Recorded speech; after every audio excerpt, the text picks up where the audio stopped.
Hello, everyone! Welcome back to Stock and Crypto World with VJ. Today we're diving into some exciting news in the crypto world. Binance is launching banana futures with up to 50x leverage. This announcement has certainly caught the attention of investors.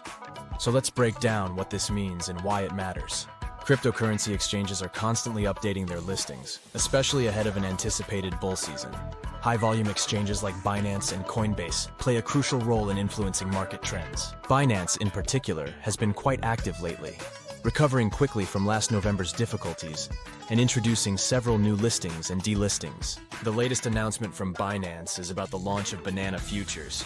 According to their statement, Binance Futures will launch the USDSM Banana Perpetual Contract with up to 50x leverage on August 15th at 2 o'clock UTC.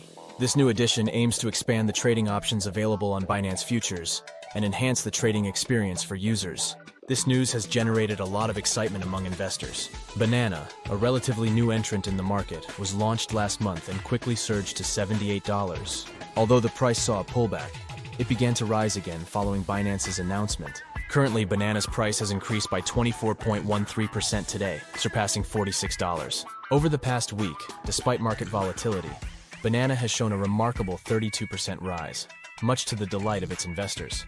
The market cap of Banana has exceeded $148 million, and its 24-hour trading volume stands at $118 million. Since its inception, Banana has seen an impressive 330% price increase. This rapid price movement and the new futures contract make Banana a cryptocurrency to watch closely. As always, it's essential to do your own research and consider the risks involved in trading, especially with high leverage.